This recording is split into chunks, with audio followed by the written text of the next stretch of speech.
नमस्कार विद्यार्थियों। पिछले कुछ दिनों से हम लोग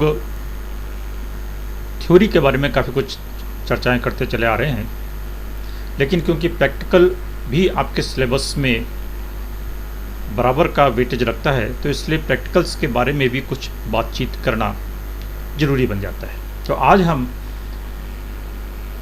या ये कह लीजिए कि आज से शुरुआत करेंगे। बीच बीच में आपको मैं बताता रहूँगा कुछ प्रैक्टिकल से संबंधित जानकारियाँ आपको देते रहेंगे, ताकि वो काम भी बराबर से चलता रहे और जब भी कॉलेज आने का अवसर आपको मिले, कॉलेज खुलेंगे, परिस्थितियाँ सामान्य होंगी और प्रैक्टिकल्स करने प्रारंभ करेंगे, तब आपको असुविधा का सामना ना करना पड़े। केमिकल्स और ग्लासवेयर्स, ये दो चीज़ें महत्वपूर्ण हैं किसी भी केमिस्ट्री की लेबोरेटरी में या प्रयोगशाला में। तो उन्हीं के बारे में हम बारी बारी से बात करेंगे। पहले ग्लासवेयर्स के बारे में बात करते हैं। तो देखिए, दो तरीके की अपरेटस आपको हमारे यहाँ केमिस्ट्री की लेबोरेटरी में देखने को मिल जाएंगे। कुछ ग्लास के बने हुए होंगे और कुछ प्लास्टिक के बने हुए होंगे। ये प्लास्टिक वो प्लास्टिक नहीं होती जो कि सामान्यतया घरों में मिलती है। ये अलग तरीके की प्लास्टिक है, टेफ्लॉन होती है। तो ये ग्लासवेयर्स और प्लास्टिक वेयर्स दो चीज़ें अपने को लेबोरेटरी में देखने को मिलेंगी। तो इनके बारे में अपन थोड़ा सा कुछ बात करना चाहेंगे। जो ग्लासवेयर्स हैं उसमें जो कांच यूज़ होता है वो बोरोसिलिकेट ग्लास कहलाता है। ये एक सवाल भी है कि कांच किस क्वालिटी का है या इसको और दूसरा नाम क्या है। तो इसको हम बोरोसिलिकेट ग्लास के नाम से भी जानते हैं और इसका कंपोजिशन में मुख्य रूप से सिलिका होता है 80.6% और बोरिक ऑक्साइड होता है 12.6%। ये दो इसके मुख्य कंपोनेंट्स या घटक होते हैं। कुछ मात्रा में सोडियम ऑक्साइड और एल्यूमिनियम ऑक्साइड भी इसमें मिला हुआ होता है। तो ये कंपोजिशन हमारे उस ग्लास का होता है जिसके कुछ अपरेटस हम लेबोरेटरी में यूज़ करेंगे और इसीलिए इनको हम बोरोसिलिकेट ग्लास कहते हैं। इनकी एक खास बात होती है, क्योंकि हमें केमिकल्स यूज़ करने हैं, तो केमिकल रिएक्शंस के प्रति या केमिकल्स के प्रति ये ग्लास रेसिस्टेंट होते हैं या अवरोधक होते हैं। इनका असर नहीं पड़ता है except hydrofluoric acid and phosphoric acid. इनको हम सामान्यतः बोरोसिलिकेट ग्लास के लिए यूज़ नहीं करते। ये इनके साथ कुछ रिएक्शन करते हैं, तो इसलिए बाकी मुख्य रूप से बोरोसिलिकेट ग्लास ही हम लेबोरेटरी में यूज़ करेंगे। हालांकि तीन एक तरीके से हम डिसएडवांटेजेस इसके कह सकते हैं कि यह हाइड्रोफ्लोरिक एसिड और फास्फोरिक एसिड के साथ रिएक्शन करता है, काम नहीं आता, और कुछ मैकेनिकल ब्रेकेज भी होता है। यदि वो गिर जाए तो आसानी से टूट जाता है, और यदि तेज़ी से ठंडा किया जाए या तेज़ी से गर्म किया जाए, यानी टेम्परेचर में तेज़ी से परिवर्तन किया जाए, तब भी इसके टूटने की संभावना रहती है। घरों में भी आप देखते हैं कि यदि ग्लास में कई बार गर्म चाय डालते हैं तो वो चटक जाता है, टूट जाता है, क्योंकि तेज़ी से उसमें टेम्परेचर में चेंज आता है और उसकी वजह से वो कांच चटक जाता है। तो वही समस्या कई बार हमें लेबोरेटरी में भी देखने को मिलती है कि तेज़ी से गर्म करने पर या ठंडा करने पर ग्लासवेयर टूट सकता है। सोडा लाइम के भी कुछ ग्लासवेयर्स बने हुए होते हैं, लेकिन उनकी क्वालिटी उतनी अच्छी नहीं होती, इसलिए उनको सामान्यतः यूज़ नहीं किया जाता। कुछ और हल्की क्वालिटी में पायरेक्स कांच भी आता है। यदि बहुत ही सामान्य प्रयोग कुछ करने हैं तो पायरेक्स कांच भी यूज़ में लिया जा सकता है। मुख्यतः बोरोसिलिकेट ग्लास यूज़ किया जाता है, और अगर बहुत अच्छी क्वालिटी का ग्लास अगर हमको यूज़ करना है तो बोरोसिल कंपनी के ग्लास या बोरोसिल ग्लास यूज़ किया जाता है, जहाँ पर हमें गर्म करने की आवश्यकता विशेष रूप से है। इन ग्लास एपरेटस की वॉल काफ़ी थोड़ी सी मोटी होती है in comparison to soda lime के, इसलिए इसको हम प्रीफर करते हैं, और इनकी ड्यूरेबिलिटी बोरोसिलिकेट ग्लास की अधिक होती है। लेकिन हमें कुछ सावधानियां भी बरतनी पड़ती हैं। इनको बहुत केयरफुली अपने को हैंडल करना होता है। ज़रा सी भी असावधानी से ग्लासवेयर टूट सकता है। और यदि उस ग्लासवेयर में, किसी बीकर में या किसी अपरेटस में कोई ऐसा पदार्थ है जो वैल्यूएबल है या जो बहुत कम मात्रा में है, जिसे हमें संभाल के रखना है, वो अगर ग्लासवेयर टूट जाए तो वो मटेरियल भी हमारा ख़राब हो जाता है और उससे हमें दिक्कत हो सकती है। यदि उसके अंदर कोई एसिड या कोई और ज्वलनशील या हैज़र्डस केमिकल है तो वो हमारे ऊपर, हमारे कपड़े के ऊपर या हमारे अन्य साथियों के ऊपर भी गिर सकता है, जिससे नुकसान हो सकता है। तो इसलिए ग्लासवेयर यूज़ करते समय हमें बहुत सावधानी बरतनी है। गर्म करने की आवश्यकता भी होती है। तो गर्म करने के लिए हम जिन अपरेटस को प्रयोग में लेंगे, सामान्यतः बीकर या फ्लास्क यूज़ किए जाते हैं। तो जिन अपरेटस को हम गर्म करने के लिए यूज़ करेंगे, उनको यूज़ करते समय जिस फ्लेम पर वो गर्म किए जाएंगे, उस फ्लेम और अपरेटस के बीच में एक गॉज हम लगाएंगे। इसके बारे में हम और बाद में बात करेंगे। एस्बेस्टस की बनी हुई होती है, कैसी होती है देखेंगे।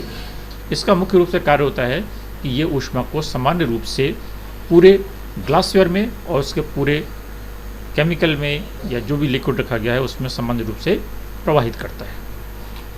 टेस्ट ट्यूब्स को भी हमें गर्म करने की आवश्यकता पड़ती है। इन टेस्ट ट्यूब्स को जब हम गर्म करेंगे तब भी सावधानी बरतेंगे। बहुत तेज़ी से गर्म नहीं करेंगे और ना ही तेज़ी से ठंडा करेंगे। ग्लासवेयर्स में ही एक और कैटेगरी है वॉल्यूमेट्रिक वेयर्स की।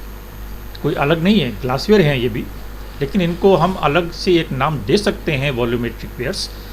नाम से ही स्पष्ट है, वॉल्यूम अर्थात आयतन, अर्थात ऐसे ग्लास के अपरेटस जो कि किसी लिक्विड पदार्थ का या द्रव पदार्थ का आयतन नापने के काम में लिया जा सकता है, उसको हम वॉल्यूमेट्रिक वेयर कहेंगे। जैसे पिपेट, फ्लास्क, सिलेंडर, ब्यूरेट्स एटसेट्रा। इनके बारे में हम विस्तार से और बात करेंगे आगे। ये देखिए बीकर, आपने काफ़ी देखा होगा लेबोरेटरी में जब भी आप गए होंगे। अलग अलग साइज़ के ये बीकर होते हैं, छोटे से लेके बड़े तक। क्योंकि ये वॉल्यूमेट्रिक फ्लास्क इसको कह सकते हैं, किसी आयतन नापने के हमारे काम आता है। तो इसलिए आयतन ml में हो सकता है, मिलीलीटर में या लीटर में। यदि कम पदार्थ है तो मिलीलीटर में और ज़्यादा है तो लीटर में। तो यहाँ पर देखिए ये कुछ इसमें निशान बने हुए हैं। जिस निशान तक हम उस द्रव पदार्थ को भरेंगे ये उसका एक रफ आयतन बताएगा। एग्जैक्ट आयतन नहीं बताएगा, रफ आयतन बताएगा। तो ये कांच का बना हुआ एक सिलिंड्रिकल अपरेटस होता है, जिसका नीचे का सिरा फ्लैट होता है ताकि ये आसानी से रखा जा सके। ऊपर एक रिम होती है, देख रहे हैं आप। ये रिम क्यों होती है? क्योंकि ये हमें बचाती है कांच से कटने से, ठीक है, हमें सुरक्षा प्रदान करती है। और ये आगे एक चोंच सी जिसको हम कह रहे हैं, ये बीक कहलाती है और इसीलिए इसका नाम बीकर है, क्योंकि इसमें बीक होती है। यदि बीक नहीं है तो बीकर नहीं है, वो सिंपल ग्लास का कोई दूसरा ऑपरेटस हो सकता है। तो ये बीकर है, इसमें से हम जब किसी पदार्थ को, लिक्विड पदार्थ को गिराते हैं तो वे एक धार के रूप में या बूंदों के रूप में गिर सकता है, ठीक है। तो हम क्या कहेंगे इसको, एक ग्लास का ऑपरेटस है जो कि नीचे से फ्लैट है। आयतन नापने में या किसी द्रव पदार्थ को रखने के काम में या गर्म करने के काम में इसको लिया जाता है, प्रयोग में लिया जाता है। यदि गर्म करने के काम में लेना है, प्रयोग में लेना है, तो इस बीकर के ग्लास की क्वालिटी अच्छी होनी चाहिए ताकि गर्म करने से ये टूटे नहीं। ये देखिए फ्लास्क आपने देखे होंगे इस तरीके के। ये यदि आपने कहीं वॉल्यूमेट्रिक टाइट्रेशन की होगी तब इसको काम में लिया होगा, ठीक है। ये फ्लास्क कहलाता है। कांच का ये भी अपरेटस है, नीचे से फ्लैट है।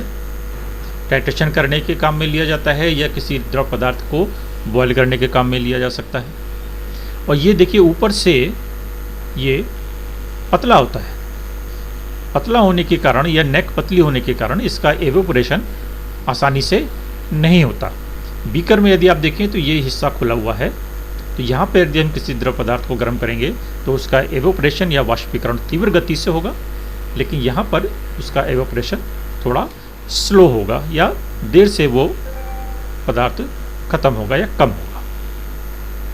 वॉल्यूमेट्रिक फ्लास्क भी कई तरीके के हैं, flat bottom flask, round bottom flask, volumetric flask. Flat bottom में अपन क्या कहेंगे, देखिए ये फ्लैट बॉटम फ्लास्क है, कांच का अपरेटस है, नीचे से फ्लैट है ताकि ये किसी भी सतह पर आसानी से रखा जा सके और इसमें हम किसी भी द्रव पदार्थ को रख सकते हैं, सॉल्यूशन बना के रख सकते हैं। ये राउंड बॉटम फ्लास्क है, इसमें भी ये द्रव पदार्थ रखा जा सकता है, लेकिन इसको हम किसी सतह पर नहीं रख सकते क्योंकि ये नीचे से गोल है।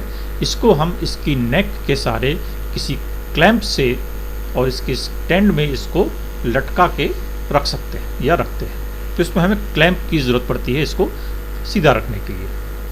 और ये एक वॉल्यूमेट्रिक फ्लास्क है, ठीक है। वॉल्यूमेट्रिक फ्लास्क वॉल्यूम से संबंधित है, इसको ये देखिए थोड़ा सा बड़े आकार में है, इसका शेप आप देख लीजिए, नीचे से पतला है, फ्लैट है ताकि रखने के सुविधा हो, नीचे से गोल है, एक लंबी सी गर्दन है और एक निशान इस पे बना हुआ होता है।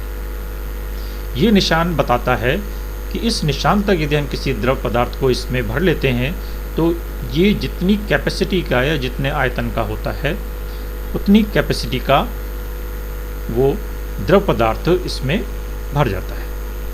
इससे अगर नीचे होगा तो इसका मतलब यदि जैसे ये 1000 ml का है तो 1000 ml यदि हम किसी द्रव पदार्थ का लेना चाहते हैं तो इसमें लेकर और इसके मार्क तक इसको भरना होता है। यदि इससे ऊपर होगा तो 1000 से ज़्यादा हो जाएगा और नीचे होगा तो 1000 से कम हो जाएगा।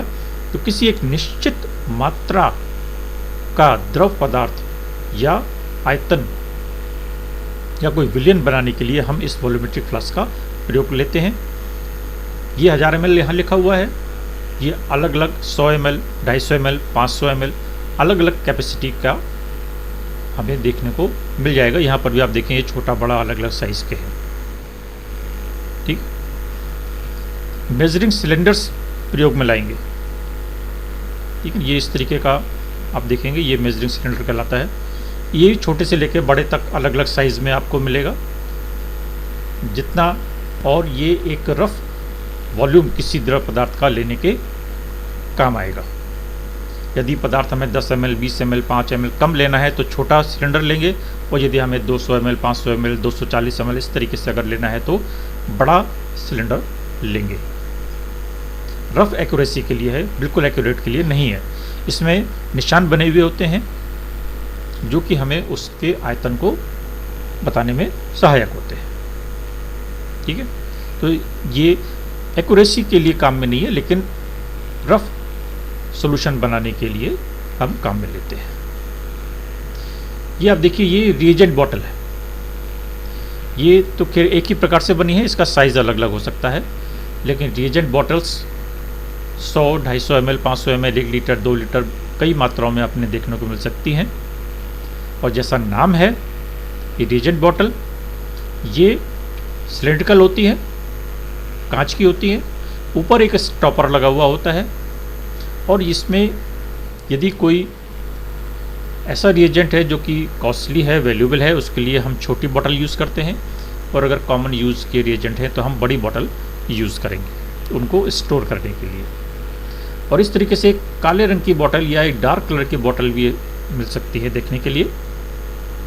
और अगर डार्क कलर की नहीं है और हमें चाहिए तो हम इसी बोतल पर एक कार्बन पेपर लपेट देते हैं तो वो डार्क कलर की हो जाती है। कुछ सॉल्यूशन ऐसे होते हैं जिन्हें हमें बचा के रखना पड़ता है लाइट से, तो ऐसी स्थिति में हम डार्क कलर की बोतल को भी यूज़ करते हैं। आज के लिए फ़िलहाल इतना ही। हम नेक्स्ट पार्ट में कुछ और इसके